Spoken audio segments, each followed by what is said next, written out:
Hello, welcome back बच्चों। मैं सुनील पांडे आप सबों का अपने इस चैनल पांडे सर की क्लास में बहुत बहुत स्वागत करता हूं। आज हम लोग पढ़ने जा रहे हैं कक्षा 6 की साइंस बुक लेसन 1 भोजन कहाँ से आता है। बच्चों, अध्याय शुरू करने से पहले आप सबों को यह बताना चाहता हूं कि यह चैनल बिल्कुल मुफ्त है और इस चैनल को शुरू करने का हमारा मकसद बिहार के सरकारी विद्यालय में पढ़ने वाले उन बच्चों तक शिक्षा की ज्योति को पहुंचाना है जो सुदूर गांव देहात में रहते हैं, जिनके पास स्मार्टफोन है, नेट है, पर विषयवार शिक्षक की कमी है और वो अपना समय मोबाइल पर गेम खेलकर या फिल्म देखकर व्यतीत करते हैं। शहर के बच्चों की तरह मोबाइल से पढ़ना तो चाहते हैं पर कंटेंट्स उपलब्ध नहीं है या महंगे ऐप का उपयोग नहीं कर पाते हैं। और हाँ, यह ज़रूरी नहीं कि सिर्फ बिहार बोर्ड के बच्चे ही इसे देख सकते हैं। आप किसी भी बोर्ड के हों, चाहे हिंदी मीडियम या इंग्लिश मीडियम, आपको इसको देखने से फ़ायदा ही मिलेगा। तो आते हैं हम लोग अपने अध्याय पर। अध्याय 1 भोजन कहाँ से आता है। तो सबसे पहले हमें जो है यह जानना है कि भोजन की आवश्यकता किन्हें होती है। तो भोजन की आवश्यकता हर एक जीवित प्राणी को होती है। हम भी जीवित प्राणी हैं, हमें भी भोजन की आवश्यकता होती है। जीव जंतु भी जो है जीवित प्राणी हैं, वो उन्हें भी भोजन की आवश्यकता होती है। तो ये भोजन जो है कहाँ से आता है। तो इससे पहले ये जो भोजन है यह अनेक प्रकार के हो सकते हैं। रोटी, चावल, दाल, सब्जी, खीर, दूध, दही, मांस, अंडा, ये सब कुछ भी हो सकता है। तब सवाल उठता है कि इन खाद्य सामग्री का स्रोत क्या है। तो कुछ खाद्य सामग्री हमें जंतुओं से प्राप्त होते हैं, जैसे अंडा, दूध, मुर्गा, मछली, झींगा, मांस आदि। कुछ खाद्य सामग्री हमें पौधों से प्राप्त होते हैं, जैसे गेहूं, धान, फल, लहसुन, प्याज, मसाला आदि।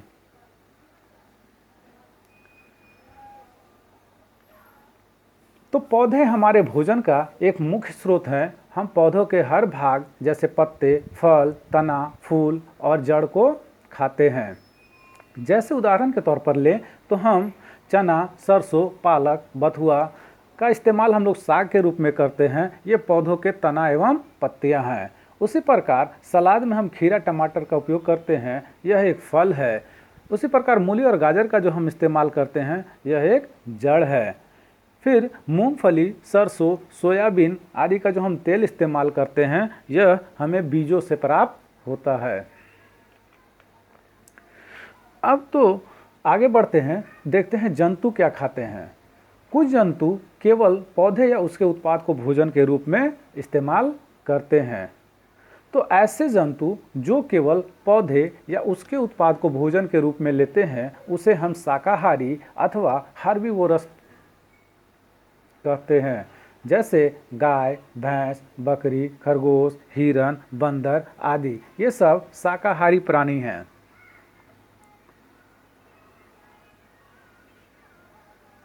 कुछ जंतु केवल दूसरे जंतुओं को भोजन के रूप में लेते हैं। तो ऐसे जंतु जो केवल दूसरे जंतुओं को भोजन के रूप में लेते हैं, उसे हम मांसाहारी अथवा कार्निवोरस कहते हैं। जैसे शेर, बाघ, तेंदुआ, लोमड़ी आदि, ये सब मांसाहारी प्राणी हैं। कुछ जंतु पौधे और जंतु दोनों को भोजन के रूप में लेते हैं। तो ऐसे जंतु जो पौधों और जंतु दोनों को भोजन के रूप में लेते हैं, उसे हम सर्वाहारी अथवा ओमनिवोरस कहते हैं। जैसे मनुष्य, कौआ, बिल्ली, तिलचट्टा, भालू आदि, ये सब जो हैं पौधे अथवा जंतु दोनों को भी भोजन के रूप में इस्तेमाल करते हैं, इसलिए इन्हें हम सर्वाहारी कहते हैं।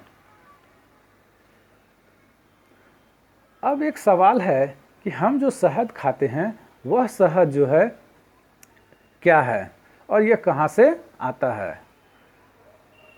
तो आपने मधुमक्खियों का नाम सुना होगा, मधुमक्खियों को देखा भी होगा। ये मधुमक्खी जब फूल खिलते हैं तो उन फूलों से मकरंद अथवा जिसे हम मीठा रस कहते हैं, उसे एकत्रित करती है और इसे अपने छत्ते में जमा करती है। यहीं पर ये मधुमक्खियाँ मकरंद को अपने पेट में एक एंजाइम की सहायता से पचाकर शहद बना लेती हैं, जिससे यह शहद फफूंद और बैक्टीरिया लगकर खराब नहीं होता है और इसका भंडारण वे छत्ते में कर लेती हैं ताकि पूरे वर्ष इसका उपयोग किया जा सके। तो वे जो छत्तों में शहद को जमा करके रखती हैं, एकत्रित करके रखती हैं, उन्हीं छत्तों में भंडारित इस भोजन का हम इस्तेमाल शहद के रूप में करते हैं। और अंत में आप यह ध्यान रखेंगे कि पौधे अपना भोजन स्वयं निर्माण करते हैं, जबकि हम या अन्य शाकाहारी जंतु जो हैं वो पौधे से ही अपना भोजन प्राप्त करते हैं। तो पौधे की पत्तियों में हरे रंग का एक पदार्थ होता है जिसे हम क्लोरोफिल कहते हैं, जो सूरज की रोशनी में जल की सहायता से अपने भोजन का निर्माण करता है।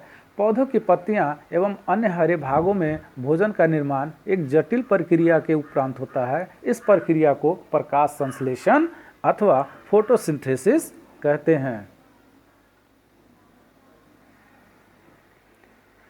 तो आप सबों को हमारा यह प्रयास कैसा लगा हमें ज़रूर कमेंट कर बताएं। हमारे इस चैनल पांडे सर की क्लास को ज़रूर से ज़रूर सब्सक्राइब करें और बेल बटन को दबाएं ताकि आने वाले वीडियो का नोटिफिकेशन आपको मिलता रहे। दूसरों के साथ इसे शेयर करें और हाँ, लाइक करना तो बिल्कुल ना भूलें। आपका लाइक करना ही हमारे मेहनत का फल है। धन्यवाद। Thank you.